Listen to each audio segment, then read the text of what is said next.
11.1 से पहले जो थोड़ा थोड़ा बहुत एग्जाम्पल इसके अंदर रख के वो निपटाएंगे पहले, ठीक है।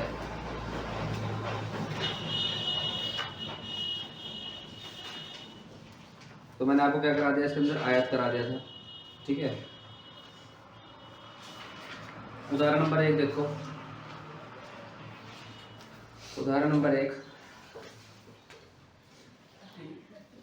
ये क्या बोलता है कि 10 मीटर गुना 10 मीटर माप वाली एक दीवार में 3 मीटर गुना 2 मीटर अच्छा माप वाले एक दरवाजे का फ्रेम लगाया जाना है। यदि 1 मीटर स्क्वायर का पेंट कराना है, मजदूरी 2.50 तो दीवार पर पेंट करने की कुल मजदूरी का खर्च ज्ञात कीजिए। सबसे पहले आप क्या करेंगे, देखिए दीवार आपको दे रखा, दीवार का क्षेत्रफल, दीवार का क्षेत्रफल, ठीक है। कितना दे रखा आप लोग को, 10 मीटर गुना 10 मीटर, 10 मीटर गुना 10 मीटर। अगर आप निकालोगे तो 100 मीटर स्क्वायर आ जाएगा। ये डायरेक्ट कितना आ जाएगा, 100 मीटर स्क्वायर। अब 100 मीटर स्क्वायर आ गया। फिर उसने बोला कि इस दीवार के अंदर ना, जैसे मान लो दीवार है, ठीक है, इस दीवार के अंदर दरवाजा लगाना है, इस दीवार के अंदर दरवाजा लगाना है। तो दरवाजे का क्षेत्रफल, दरवाजे का क्षेत्रफल, तो दरवाजे का क्षेत्रफल कितना दे रखा, 3 मीटर गुना 2 मीटर, 3 मीटर गुना 2 मीटर, 6 मीटर स्क्वायर, 3 दूनी 6 मीटर स्क्वायर हो गया भाई। 6 मीटर स्क्वायर तो इसने ले लिया, ठीक है। और ये पूरी दीवार थी 100 मीटर स्क्वायर की। तो इसका मतलब जब मैं पेंट करने जाऊंगा, मैं उस पर थोड़ी करूंगा, दरवाजे पे पेंट नहीं करूंगा। मैं क्या करूंगा, खाली इस दीवार पेंट करूंगा। तो 100 में से 6 क्या हो जाएगा, घट जाएगा। तो आप लिखेंगे दरवाजे के बिना क्षेत्रफल, दरवाजे के बिना क्षेत्रफल। तो दरवाजे के बिना क्षेत्रफल कैसे निकला, 100 मीटर स्क्वायर में से हम दरवाजे को घटा देंगे, ठीक है। तो कितना हो जाएगा हमारा, 94 मीटर स्क्वायर। 94 मीटर स्क्वायर का है, मुझे पेंट करना है। अब ये क्या बोलता है, दीवार को पेंट करने का खर्च, ठीक है, पेंट करने का खर्च, पेंट का खर्च, पेंट का खर्च कितना है आपका, 2.50 रुपीज, 2.50 रुपीज है 1 मीटर स्क्वायर का। अगर 1 मीटर स्क्वायर करते हैं तो, ठीक है, तो पेंट करने पर व्यय, कितना व्यय लगेगा। तो इसका सीधा सा फॉर्मूला होता है, पहला क्षेत्रफल, क्षेत्रफल गुना दर, क्षेत्रफल गुना दर। क्षेत्रफल जितना आपने करना है, दर क्या रेट चल रहा है उसका। तो क्षेत्रफल कितना करना है मुझे, 94 मीटर स्क्वायर, और दर क्या चल रही है, 2.50 रुपीज पर मीटर स्क्वायर। मीटर स्क्वायर से मीटर स्क्वायर कट गया, क्योंकि वैसे मुझे पैसा लगेगा वो पैसों में ही होगा, मीटर में तो होगा नहीं, ठीक है। तो 94 गुना 250, ठीक है, पॉइंट के बाद 2 अक्षर है तो नीचे का आ जाएगा 100, 1 0 से 1 0 कट जाएगा, ठीक है। उसके बाद 5 बजे 25, 5 दूनी 10, 2 से काट देंगे इसको, 2 चौके 8 और 2 सत्ते 14। अच्छा ये रुपीज में चल रहा है, मीटर स्क्वायर तो कट गया था। 5 सत्ते 35 हासिल 3, 5 चौके 20, 20 और 3 23, तो 235 रुपए, 235 रुपए जो है उसके लगेंगे, ठीक है। और उसकी दीवार जो है पेंट हो जाएगी। समझ में आ गया, ठीक है। इसके लिए जगह छोड़ देना क्वेश्चन लिखने के लिए, और फटाफट से इसका एग्जांपल उतार लो, जल्दी जल्दी उतार लो, फटाफट जल्दी करिए।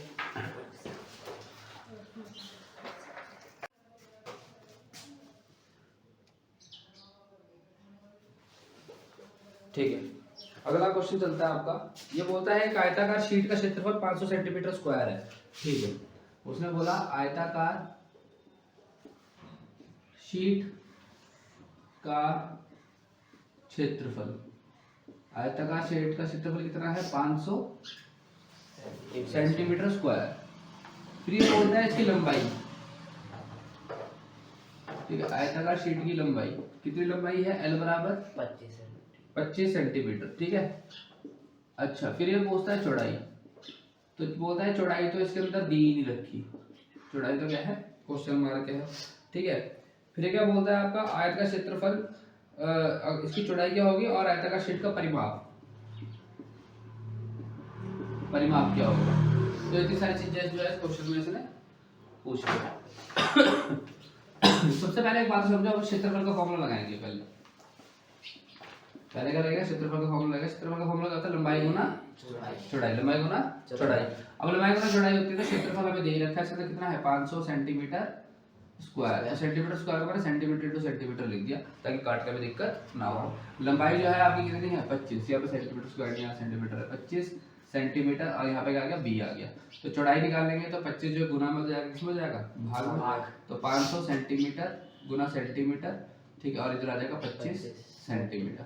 सेंटीमीटर से सेंटीमीटर कट जाएगा, 25 ही कम 25, 25 दूनी 50, ये पीछे जीरो है तो इधर क्या आ जाएगा, जीरो आ जाएगा। इसका मतलब ये हो जाएगा 20 और एक बचा सेंटीमीटर इधर, तो 20 सेंटीमीटर। लो जी, चौड़ाई आ गई हमारी। चौड़ाई कितनी आ गई, 20 सेंटीमीटर। ठीक है, चौड़ाई 20 सेंटीमीटर आ गई। फिर हम क्या निकालेंगे, इसको परिमाप निकाल लेंगे। परिमाप का फॉर्मूला क्या होता है, परिमाप का फॉर्मूला होता है 2 bracket l plus d, 2 bracket लंबाई प्लस चौड़ाई होता है इसके अंदर, क्योंकि आयताकार शीट है अभी। तो 2 आ गया। लंबाई कितनी है हमारे पास, दे रखा उसने क्वेश्चन में 25 सेंटीमीटर, और चौड़ाई कितनी है 20 सेंटीमीटर। ठीक है, 2 आ गया, 25 और 20 कितना हो गया, 45, 90 नहीं, हाँ 25 20 आपका कितना हो गया, 45, 45 दूनी 90, तो 90 सेंटीमीटर आंसर। याद रखिए परिमाप जो है ना वो स्क्वायर में नहीं निकलता, क्षेत्रफल के पीछे स्क्वायर लगेगा। ठीक है, परिमाप में खाली सेंटीमीटर रहेगा, जैसे लंबाई सेंटीमीटर बोलते हैं, चौड़ाई सेंटीमीटर बोलते हैं, उस तरीके से परिमाप भी सेंटीमीटर में होता है।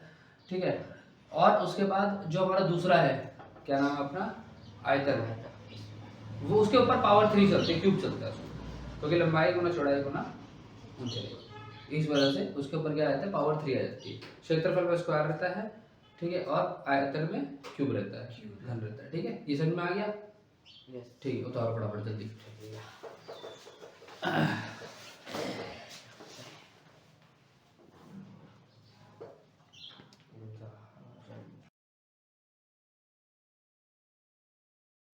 देखो एक ना अन्नू नाम की लड़की है, अन्नू अपने घर के सामने वाले बगीचे के तीनों ओर क्या करना चाहती है, बाड़ा लगाना चाहती है। मैं आपको समझा देता हूँ। जैसे मान लो कि सपोज ये अन्नू का घर है, ये अन्नू का क्या है, घर है।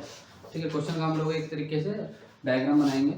ठीक है, वो क्या करेगी, बाड़ा लगाएगी, ऐसे बाउंड्री करेगी, मतलब ये क्या करेगी, यहाँ पे बाड़ा लगाएगी, ये बाड़ा है, तो 3 साइड से बाड़ा लगेगा, क्योंकि पीछे तो उसका घर है, तो इस साइड से बाउंड्री कवर करेगी, इस साइड से करेगी और इस साइड से कवर करेगी, 3 साइड से तो बाड़ा लगेगा उसका। ठीक है, अब ये बोलता है कि उसकी जो लंबाई है, ठीक है, बाड़े की जो लंबाई है वो कितनी है आपकी, 20 मीटर, मतलब ये जो डिस्टेंस है ये 20 मीटर है। ठीक है, बाकी जो है 12 मीटर है, प्रत्येक बोला 12 मीटर है, इधर क्या बोला 12, समझ रहे। अब जब वो सामान लेने जाएगी, बाड़ा का तार लगाएगी या जो कुछ भी लगाएगी, उस बाड़े का उसने दर दे रखी, तो आप क्या लिखेंगे, सबसे पहले यहाँ पे बाड़ा लगाने की दर, कितना रेट दे रखा आपको उसने, ठीक है, रेट दे रखा क्वेश्चन में 150 रुपए प्रति मीटर, मतलब 150 रुपए लग जाएंगे अगर वो तार खींच रही है, तार है जो भी है, 150 रुपए प्रति मीटर क्या है, तार लगाएगी वो उसको चारों तरफ।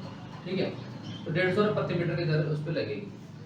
अब यहाँ से सबसे पहले ना आपको यहाँ से डिस्टेंस कवर करनी पड़ेगी, कितना वो चाहिए।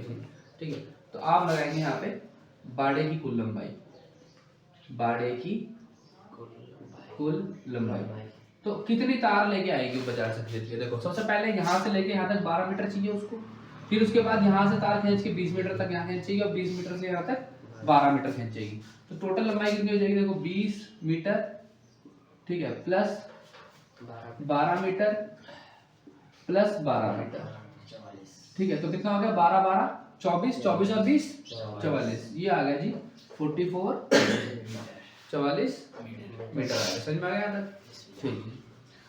अब यहाँ पे मैंने आपको बोला कि कुल व्यय, टोटल खर्चा, ठीक है, क्या होता है जी फॉर्मूला, रेट इनटू आपका लेंथ, इसमें क्या होगा, रेट इनटू लेंथ होगा। ठीक है, टोटल कॉस्ट।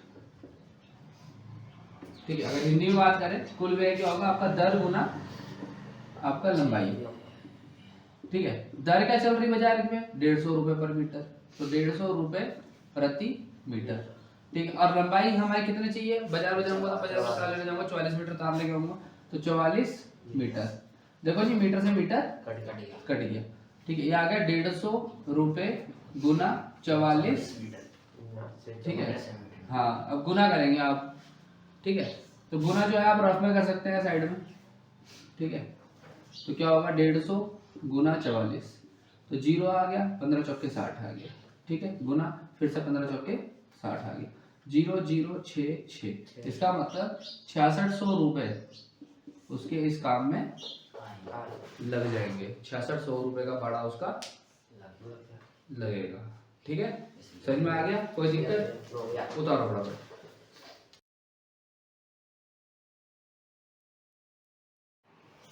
ठीक है, अगला क्वेश्चन मैं बोल देता हूँ, है ना।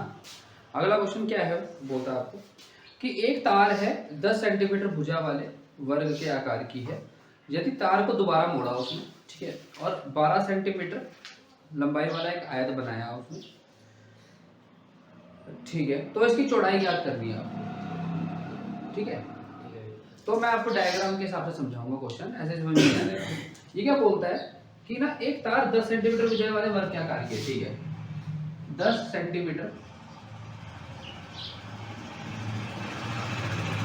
कि भुजा वाला जो है ना वर्ग है, 10 सेंटीमीटर भुजा वाला क्या है, वर्ग। वर्ग हमने क्या बोला था, जिसकी चारों भुजाएं बराबर हो, 65 सिखाया था ना। तो 10 सेंटीमीटर भुजा वाला क्या है, एक वर्ग है। अगर वर्ग है तो इसका मतलब ये भी 10 होगा, ये भी 10 होगा और ये भी 10 होगा, अगर ये वर्ग है तो। ठीक है, तो आप लिखेंगे 10 सेंटीमीटर भुजा वाले वर्ग का क्षेत्रफल कैसे निकलेगा, आप जानते हैं ए स्क्वायर। तो क्या हो जाएगा आपका 10 सेंटीमीटर गुना 10 सेंटीमीटर हो जाएगा जी 100 सेंटीमीटर स्क्वायर। यहाँ तो कोई दिक्कत, क्योंकि क्वेश्चन में अभी क्या पूछेगा लास्ट में कि आपको ये बताना है तार को मोड़कर दोबारा 12 सेंटीमीटर वाला आयत बनाया गया है, उसकी चौड़ाई भी निकालनी है आयत की। फिर ये बोलता है किसका क्षेत्रफल अधिक होगा, वर्ग का होगा या आयत का होगा, ये भी पूछ रखा उसने। ठीक है, तो इतना भी करना है हमको। तो अब क्षेत्रफल हमने 10 सेंटीमीटर भुजा वाले वर्ग का निकाल दिया। अब हम निकालेंगे कि यहाँ से लेके यहाँ तक की तार कितनी है टोटल, क्योंकि उसी तार को मोड़ के उसने क्या बनाया, आयत बनाया। ठीक है, तो अब हम क्या निकालते हैं, इसका वर्ग का आयत निकाल लेंगे। तो हम क्या करेंगे, सबसे पहले इसका परिमाप निकाल लेंगे। परिमाप किसका, वर्ग का, तो ब्रैकेट में लिख दिया वर्ग। और वर्ग का फॉर्मूला क्या होता है, यहाँ पे 4 है। क्या होता है जी, 4 है। ए बराबर आपको दे रखा था 10 सेंटीमीटर है भुजा, भुजा ए बराबर 10 सेंटीमीटर थी क्योंकि वर्ग था ये।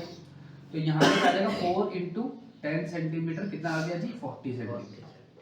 कितना आ गया 40 सेंटीमीटर। या तो कोई डाउट? ठीक है, शाबाश। अब हम क्या निकालेंगे इसका कि भैया 40 सेंटीमीटर तार थी, मतलब मैं अगर इसको खोल दूं तो मेरी 40 सेंटीमीटर तार निकलेगी। अगर मैं इसको यहाँ से खोल दूं, सारे जॉइंट खोल दूं और एक सिंगल तार बिछा दूं, ठीक है, यहाँ से पूरा मैंने ऐसे खोला, ऐसे करके यहाँ से इसको खोल दिया, तो ये मेरी 40 सेंटीमीटर तार निकलेगी। ठीक है, अब मैं क्या बनाऊंगा, इसका आयत बनाऊंगा, मतलब इसको तार से आयत बनाऊंगा। एक मैंने ऐसे खींचा, ठीक है, फिर मैंने तार को ऐसे खींच दिया, फिर तार को ऐसे खींच दिया और फिर यहाँ से इसको क्या कर दिया, बंद कर दिया, और ये क्या बन गया, आयत बन गया। आई बात समझ में? क्या बन गया जी, आयत बन गया। अब मुझे ये पता है कि आयत में मैंने जो लंबाई रखी थी यहाँ से लेके यहाँ तक, वो 12 सेंटीमीटर रखी, लेकिन मुझे चौड़ाई नहीं पता। और आमने सामने मुझे बराबर होती है, अगर ये 12 है तो ये भी कितना है, 12 है। ठीक है, चौड़ाई का मैं b मान लेता हूँ, इसमें b आ जाएगा। ठीक है, ठीक, आप लोगों के लिए बड़ा वाला b मान लेता हूँ, क्योंकि 6 ना समझ लो, तो ये हो गया बड़ा वाला b। क्लियर? अब मुझे एक बात को समझो भाई, तार तो उतनी ही थी भाई, मैंने वर्ग से तो बनाया इसको, तार तो मेरी उतनी है 40 सेंटीमीटर, उससे बड़ी तो नहीं है। तो हम क्या निकालेंगे फिर, आयत का परिमाप। क्या निकालेंगे, आयत का परिमाप। अब आयत का परिमाप कैसे निकलेगा, आयत का परिमाप का फॉर्मूला होता था 2 ब्रैकेट l प्लस b। ठीक है, अब l जो है मेरा वो कितना है, 12 सेंटीमीटर, उसने खुद दे दिया, और b मुझे निकालना है, b तो निकालना है, चौड़ाई तो पूछ रखा उसने। ठीक, अच्छा ये बुक पकड़ लो। अब आयत का परिमाप आ गया 2 ब्रैकेट l प्लस b। ठीक है, अब यहाँ पे आयत का परिमाप उतना ही होगा जितनी लंबी तार थी, कितनी थी, 40 सेंटीमीटर।